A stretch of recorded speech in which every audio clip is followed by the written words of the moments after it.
Good Thursday morning, and thanks for joining us from the Ohio AgNet Voice You Know with the News You Trust studio, sponsored by Grain Equipment Company, where innovation meets execution. I'm Dusty Sonnenberg. Well, partly cloudy skies, 26 degrees on the barn thermometer. It looks like we're back to more seasonal temperatures for the remainder of the week and going into the weekend, then turning warmer as we get into next week and the Christmas holiday. This quick calendar reminder, the Jackson County Regional Livestock Market will have a bred cow sale tomorrow. That's Friday at 6 o'clock p.m. Visit jcrlm.com, your livestock authority. Let's check in now on our weekly update from the Ohio Soybean Council. I'm visiting today with Steve Reinhardt. Steve, currently chairman of the United Soybean Board, and Steve recently traveled to China to partake in an event for countries wishing to import their goods into China. Steve, as we take a look at Ohio and the United States soybeans, how do countries like China look at that when it comes to cost versus the quality of those beans? Well, I think that we're seeing, though, with the lower price of soybeans, I think they're really enjoying the amount of the comparison between the protein and price. And that's one reason why I think they're seeing their inclusion of soybean meal in their rations continue to grow from what it had been in the past. And I think we'll continue to see that grow as well. And that's one of the things that we talk about when we get to visit with, the importers and the crushers is the quality of the soybeans coming out of the United States, and the fact that the oil and things are a little bit more pure and beneficial for their industries than what they may be able to get at another location that might be, a little bit cheaper, but maybe doesn't have that quality. When it comes to logistics and getting beans here, obviously we've talked about some of the challenges in the United States, Mississippi River water levels, some of the locks and dams along the river, being able to get things freighted out to ports there. And yet China really, through their Belt and Road Initiative, has created their own infrastructure all around the globe. Does that put us at a competitive disadvantage, or is it just another force to reckon with? Well, I think it's definitely another force to reckon with. I think one of the things that they're always been concerned about is food security in China. When we had the drought of 2012, I think it opened the door for them to look other places for that soybean commodity in particular that they needed. And that's one thing that they want to do with their Belt and Road Initiative is basically connect basically all of Asia and Europe through that initiative, and then they even call it the World Open Initiative, and how China is going to be more open to the world. And they've done a lot of work in South America and Africa, as well as building infrastructure and port facilities to get goods in and out of those countries. So it continues to be a challenge for us, especially, you said, the Mississippi River. A year ago, the Panama Canal had issues getting ships through there, and when you have to add an additional, 2 weeks worth of freight time, that costs money and adds the price of our soybeans. My guest again today, Steve Reinhardt, currently serving as chair of the United Soybean Board, and this update brought to you by the Ohio Soybean Council and your Soybean Checkoff. Let's get an update now on your Thursday morning weather forecast, brought to us by Seed Consultants. Simply better performance, online at seedconsultants.com. Sunshine for your Thursday across Ohio. I'm Chief Meteorologist Ryan Martin. Let's take a look at your forecast update. Sunshine is a beautiful thing to see here so far, but it's not going to last long term. We've got a system moving through the upper Midwest today, came out of the northern plains yesterday, and it takes aim at the Great Lakes as we move through the late afternoon and evening. That's going to likely bring cloud cover and snow shower action in for tomorrow. Now, most of that's going to be over the northern half to northern third of Ohio, but I'm not going to rule out flurries anywhere. I think we can see some of this flurry activity get all the way down into eastern Kentucky and West Virginia. So I'm looking at everybody having a chance at light snow and flurries.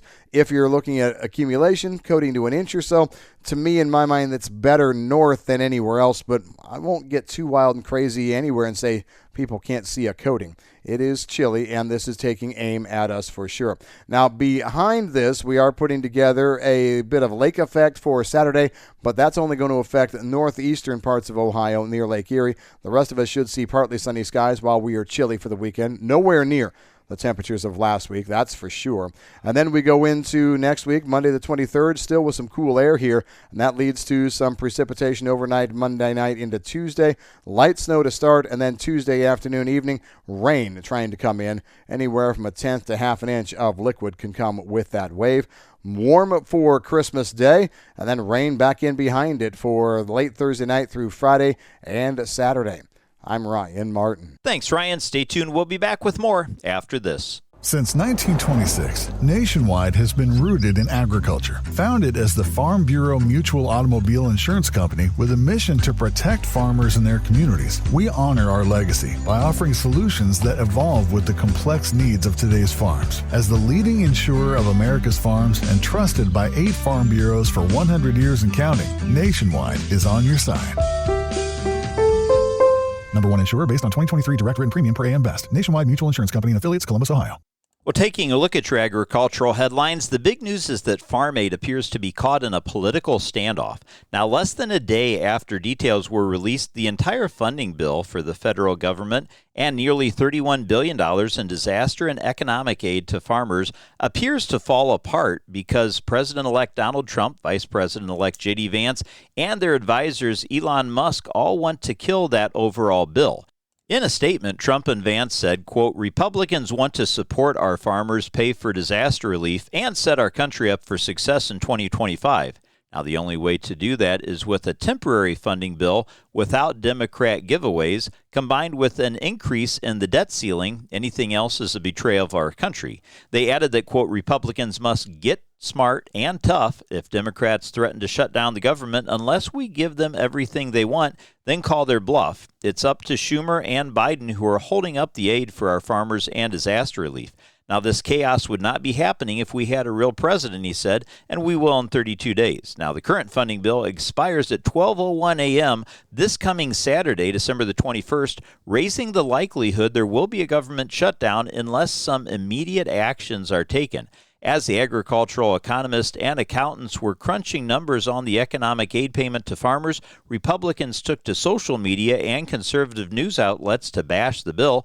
The Freedom Caucus described the whole bill as a, quote, cramnibus. The group of lawmakers complained the bill has $100 billion in spending without offsets that was negotiated behind closed doors. The Freedom Caucus wants votes on specific provisions, including a vote on the DOGE Act that would cut all non-defense spending 13% to pre-COVID 2019 levels. Now, DOGE is the Department of Government Efficiency, which Musk and Vivek Ramaswamy are expected to lead in the Trump administration, and before the statements from Trump and Vance, Musk also laid out in the bill on X, the social platform which he owns, with one thought of the day: actions matter, sweet talk is irrelevant, kill the bill, he added. One of the worst bills ever written. Musk also reposted tweets from GOP lawmakers opposed to the bill. Now, earlier he noted, quote, any members of the House or Senate who vote on this outrageous spending bill deserve to be voted out of office in 2 years. Later, Musk added that your elected representatives have heard you, and now the terrible bill is dead. The voice of the people has triumphed. By mid-afternoon yesterday, political news outlets on Capitol Hill were reporting that House Speaker Mike Johnson was looking to drop much of the disaster aid and pass a more stripped-down continuing resolution, or a, quote, clean CR. The House Rules Committee, which lays down the rules for floor debates on the bill, still had not scheduled a hearing on that continuing resolution, and House Ag Committee Republicans on X posted that America's farmers are not a political football. They're the backbone of our nation. They feed, clothe, and fuel us every day. House Ag Committee Democrats on X posted that President-elect Trump delivered on his promise to fight for rural America by undermining a CR that extends the Farm Bill and provides tens of billions of dollars to farmers struggling to stay afloat. And without some of the provisions negotiated by Democrats, they are unlikely to back the bill. Johnson could not afford to lose any Republicans on a bill if Democrats balk at the unilateral changes. Johnson, however, could lose his speakership in the next Congress if he bucks his conservative members. Now, details of the continuing resolution are still being released. The bill provides $20.78 billion to help producers with disaster losses over the past 2 years, and another section of the bill spells out a formula to provide $10 billion in economic assistance through a formula laid out in the bill. The law would create one-time payments to producers. Economists and accountants on Wednesday had varying numbers for the level of payments provided. The breakdown for some of the major crops looked like corn would be $43.80 an acre, soybeans could be $30.61 an acre, while wheat would be $31.80 an acre. Those payments would be subject to the $125,000 payment limit that could go up to $250,000 for producers who receive 75% or more of their gross income from farming. The bill also provides an extension to the current farm bills through September 30th of 2025, and that prevents permanent law from going into effect on January 1st of next year. The, quote, dairy cliff is often mentioned as the biggest issue with permanent law, and under the law, the USDA would be required to buy dairy products to help boost prices to those mandated levels of 117% higher than the current all-milk price. The current price is around $22.80 per hundredweight. The mandatory price for milk would jump to more than $49.43, which would effectively drive private buyers of milk out of the marketplace. The E15 provision was also added into the bill that drew immediate praise from lawmakers in the major ethanol-producing states. Stay tuned. We'll be back to take a look at your markets after this. Hi, I'm Greg Peterson of the Peterson Farm Brothers. If you've seen our videos, you know we're proud to be farmers. Farming can be dangerous. Never assume location or depth of underground utilities or pipelines. Before you start any work on your farm, call 811 or visit clickbeforeyoudig.com to have underground lines located. It only takes a minute and can save your life. Never assume the location or depth of underground lines. Always call 811 or visit clickbeforeyoudig.com before you start work. A message from the Pipeline Operators for Ag Safety campaign. Let's talk about America. Not taxes or tweets or the issues that divide us, but how incredible our country is. Whether you come home to a crowded city street or sleepy small town, everyone deserves to live in a clean, green, and thriving community. We are Keep America Beautiful, the nonprofit working with millions of people like you to end littering, improve recycling, and beautify communities. Learn more at kab.org. Together, we can do beautiful things. It's time now for your morning Louis Dreyfus grain analysis, brought to you by the Ohio Soybean Council and your soybean checkoff. Let's check in with Ryan Martin. Absolutely ugly day in the grain markets on Wednesday, led by soybeans. Let's first go through the numbers. If you hadn't heard these yet, here they are in all their splendidity. I just made that word up because I feel like I need to try and say something nice, even though there's nothing nice to say. Corn down about 3.5 to 4 1/4. That was actually a good set of numbers. Wheat was down anywhere from 0.5 to 1 in Kansas City, anywhere from 0.5 to 1 higher in Chicago and Minneapolis. And that brings us to the soybeans. The soybeans down 19 to 21 yesterday. At one point in time, we were 25 to 26 lower. Bean meal was down. We've got a very bearish bean meal outlook, and it drug oil down as well. The soy complex is under some significant pressure when you get right down to it. Let's talk a little bit about yesterday's activity. Soybeans and meal fell sharply due to losses on the massive South American crop and slowing China imports. Remember, we had flash reported sales just the last couple of days, but they have not been enough to drag us out of this a push lower. I also think there's quite a bit of technical activity as we blasted through contract lows yesterday. The next downside target is 935 to 940 on the March futures. As we take a look at other issues out there, the good news that came out earlier this week, late Tuesday, Congress likely will approve the E15 national blending. That means 3,000 U.S. fuel stations can carry the fuel from January through December.